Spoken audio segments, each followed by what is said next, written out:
everyone, I am Jamie and this is Batman. He is the sleepiest dog in the world right now, and I wanted to do a video on basically I have CFS, what do I do now? Because I see this in the support groups all the time where people come in, and this is probably one of the biggest misconceptions there is out there. They come in and they say, I have CFS, I know there's nothing you can do to help it, but what advice do you all have? And when someone says, like, what advice do you all have, I want to write them a big laundry list. And a lot of times I do, but it's really time consuming to do that for every single person. And it's also not true that there's nothing you could do for CFS, but that is what a lot of our doctors tell us, a lot of doctors that are not specialists. So if I could go back to myself, when I first got diagnosed, when my doctor said, oh, you're just going to have to wait a few years, eat healthy, rest, and then hopefully you could go back to school and work again. This is what I want to tell myself back then, about a year and a half, 2 years ago, and say, Jamie, like, you need to get on the ball on going gluten-free, taking vitamin D, reading this book, educating yourself, reach out to people, do this all right away, right now.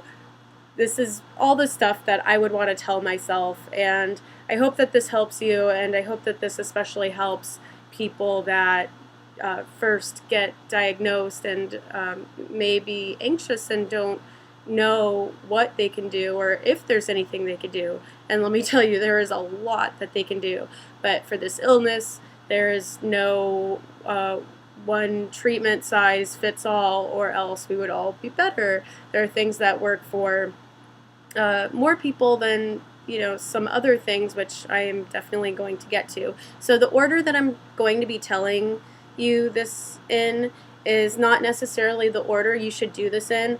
I personally think you should just do all of this all at once. Well, that's not kind of impossible, but just do it in whatever order you would like, but do it all soon, in my opinion. One doctor actually told me is the sooner that you start treatment and the sooner that which I guess you don't need a doctor to tell you this, but the sooner you start treatment and the sooner you educate yourself about this illness, and the sooner you try different things and different things fail, and then you find out what works for you, you find out what doesn't, find out what works for everyone else, what works for a majority of people, try that first, and then try the other things. Maybe that'll work for you. The sooner you do that, the better chance of maybe not recovery, but just living as close to a normal functional life as you can, or just at least alleviate as many symptoms as you can. So the first thing that I put on here is to go on to social networking sites. And I think this is so important because when I have a question about anything, like is it okay for me to go to a chiropractor?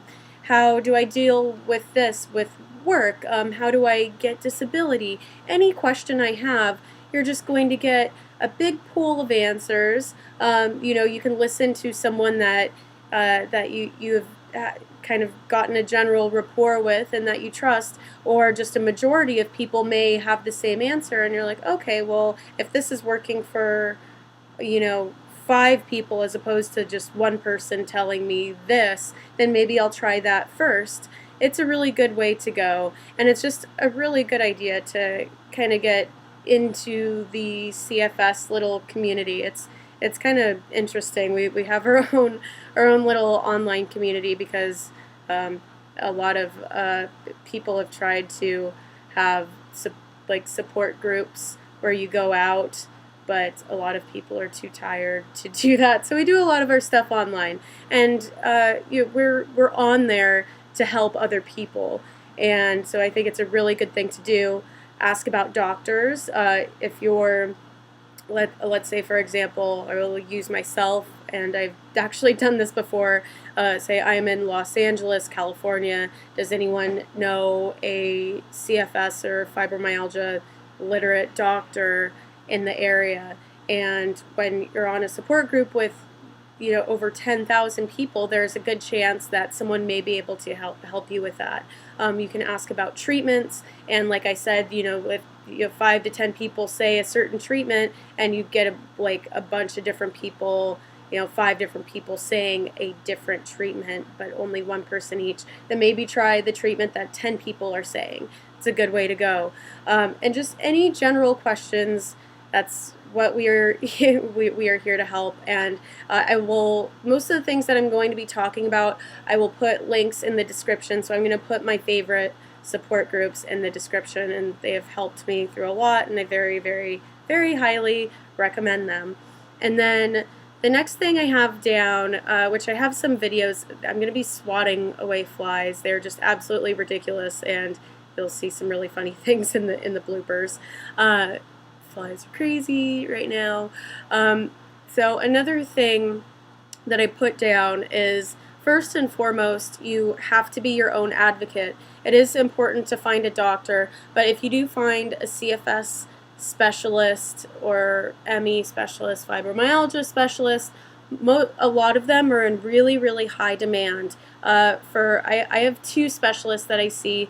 One of them I have to wait about a month to go see him. So like if I'm like having a crash or feeling really sick or something, I can't just go in that day and see him. And then the other doctor, forget about it. It's like an 8-month wait to go see him. So it's very important to be your own advocate, and by doing that, that means researching your illness, and you kind of have to be your own doctor while you're waiting to see your doctor. And it's really, what's really good to do is write down, the symptoms that you're having and the day. And I know I did this, and at some points I needed to stop because I would just, if I were to be doing that, I would just never stop writing. But to just get a general idea, like, oh, I didn't eat wheat today and I don't have a headache, so try to do these things and see if there's a pattern. And another thing that I recommend, I promise I am not getting paid for this or anything, but this book helped me a lot in the beginning stages of my illness. It's called From Fatigue to Fantastic. It's from Jacob Teitelbaum. If you guys have any books that have helped you, that's another great thing about support groups. For example, you could say, what good books are there on chronic fatigue syndrome? And I think I did ask that, and I got a lot of responses for that book. And so it's always good to look at reviews for the books, because there are a lot of books out there, and unfortunately there are a lot of people that like to make money off of our illness because they can. That's just the way the world works and how greed works. So there are a lot of books out there that are just kind of baloney, but that book really helped a lot.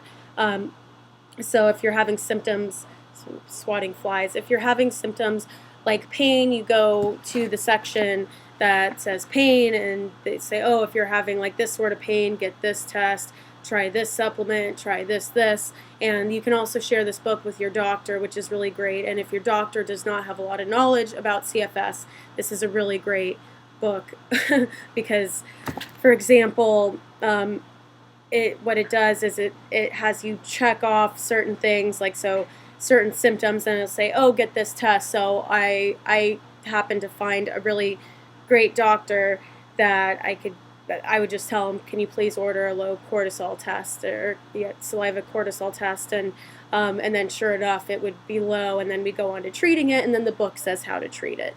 And I'll have a review on the book later. That's the totally different thing, but just saying, not even just that book, but go and do all the research that you can on your illness and try to understand it. And another good way to understand your illness is I would look up Health Rising, and Health Rising, if you sign up for it, it'll send you updates to your emails. It'll send you articles on what's going on with the anatomy and physiology of this illness, and also the legal standpoint and the political standpoint of this illness. And it's all really good, interesting stuff to learn. So be your own advocate.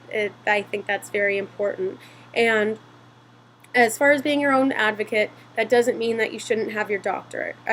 really, really think that you should have a doctor, and I'm going to put a link for CFS, ME, and fibromyalgia literate doctors. They are out there, and I think they are very important to have, because regular doctors, they may be able to diagnose you, but a lot of times it just stops at the diagnosis, and then you're sort of on your own and they don't really know what to do.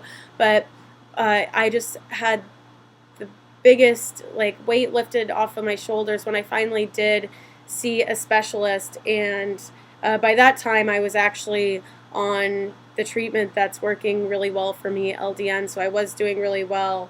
But to have a doctor saying, oh, are you on D-ribosin, or are you on magnesium, and did you get tested for these viruses? And I'm like, yes, I actually did, but at least I could talk a little more. And then they do additional tests like Lyme and metal toxicities, heavy metal toxicities, and nutritional deficiencies, and vitamin toxicities, and all of these tests are really important to get tested for, because if you're actually lucky enough, you might, fingers crossed, you might not have CFS or ME. You might have who knows, lupus or Lyme disease. But also, this is kind of tricky, you might have multiple diseases. So to kind of put this into perspective, I'm going to use myself as an example.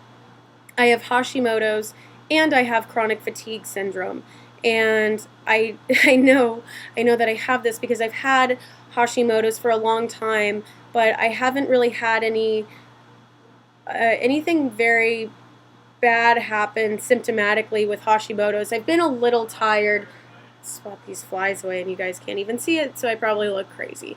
But so Hashimoto's, if you have a disease that is not CFS that you treat, and you still have the symptoms of CFS, then you have CFS. But let's say, for example, you have Hashimoto's and then you do treat it and all your CFS symptoms go away, then you may not have CFS. So if you don't have CFS, that's awesome and good for you, and you don't have to watch any of these crazy videos anymore. But it's a CFS doctor really knows that a lot of these other illnesses mimic CFS, or the other way around, that CFS mimics these other diseases. So very important to find a doctor, and just because a doctor is knowledgeable in CFS and fibromyalgia, that does not at all mean that they are a good doctor.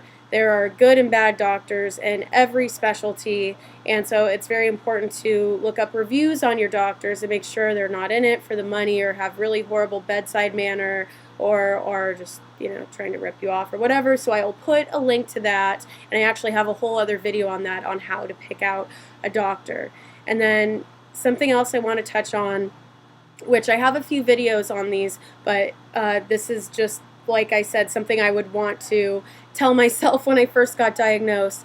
I'm going to go over just some symptoms that you may be having and some things that have helped me, and you can go deeper into this with books that you read, like From Fatigue to Fantastic, or if you go onto Facebook websites and ask what's working for people. So let's go over one symptom: brain fog. Something that has helped me the most is D-ribose, absolutely. And then something else that has also helped me, I forgot the pill bottle again. I actually went back to get the pill bottle. I got distracted, didn't get it, is CoQ10. And also for all of these symptoms I'm going to name off, low-dose naltrexone helped me for all of them. If you want to find out more about low-dose naltrexone, I have quite a few videos on that. And then for pain, LDN once again, but also omega-3 just really helps with joint stiffness. And also, I've been doing this every day lately, Epsom salt baths helps you absorb magnesium, and magnesium is really good for pain. Here is some magnesium. Oral magnesium is also really good. And this actually, I don't want to really promote this brand because this isn't the brand that I would usually get, but it's the brand that I have right now because I ran out of my other magnesium. If you do take magnesium, please do not take magnesium oxide, because from what I've heard, you absorb about 3% of that. So magnesium malate or glycinate or citrate. Yes, there you go. And then, oh, LDN, that's not what it looks like when you get it, but just thought I'd have a visual aid so you weren't looking at my face the whole time. And then another symptom, of course, that we have is low energy. For low energy, LDN, once again, and I have it somewhere, and vitamin D, definitely for energy, and vitamin B. I don't have a bottle of vitamin B anymore because I was taking so much vitamin B, I actually got a toxic amount of it, and so this is also very important. I am not a doctor, so this is where your doctor comes to play. You want to get these nutritional tests done so that you could treat it accordingly. You might have too much vitamin B6 that could be making you sick, or you could not have enough vitamin B12. So it's very important to have to treat yourself according to what is a proper treatment for you, if that makes any sense. And so your doctor also, I forgot to say this, you want to find a doctor. You know you found a good doctor if your doctor is going to test for viruses like Coxsackie and Epstein-Barr and cytomegalovirus. A lot of these viruses also are tied into CFS. And let's see, something else that you're going to want to do, which I have a whole video on this, but some of the things that you're going to want to do with your diet right away is, just going to say it, is to go gluten-free. If it doesn't help you, then go back to eating wheat, knock yourself out. But a lot of times I've given this advice and it has helped a lot of people, and it has helped me a lot. And it doesn't mean that you have celiac disease. You may or may not, but a lot of people that have CFS have gluten sensitivity. And a lot of times if you have an autoimmune disease, which you have CFS, you do have an autoimmune disease, most likely. Wheat is not good for autoimmune diseases. It causes an inflammatory response. And also going as organic as you possibly can. Also watch my video about this if you want more information on it. If you have CFS, you have problems.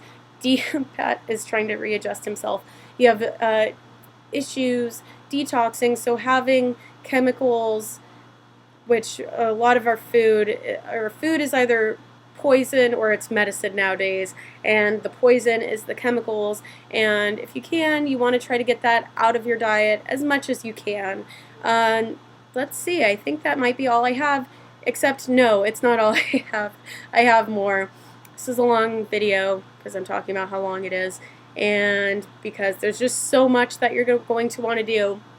Another thing you're going to want to do is to try to start the disability process, because it takes a long time, and a lot of people, sadly, they do have to leave work for a while. And if you start the disability process because if you feel like you're getting sicker and sicker, and you may have to leave your job soon, or you've already left your job, start the disability process right away, because it can take a really long time. And hopefully by the time disability goes through, if you are feeling better, you could just say, never mind, I'm feeling better, I can work again. So I just think it's something really important to start. And I think that is actually all that I have for now. Yay, Batman, yay! He looks less than thrilled. If you did just get diagnosed with CFS, I know it's hard and it's a really rough path, but there are people there that are striving to help us, including in the CFS community, the advocate community, and just sufferers. We're all here to help each other, so just stick with it, be connected, and I will see you guys next week.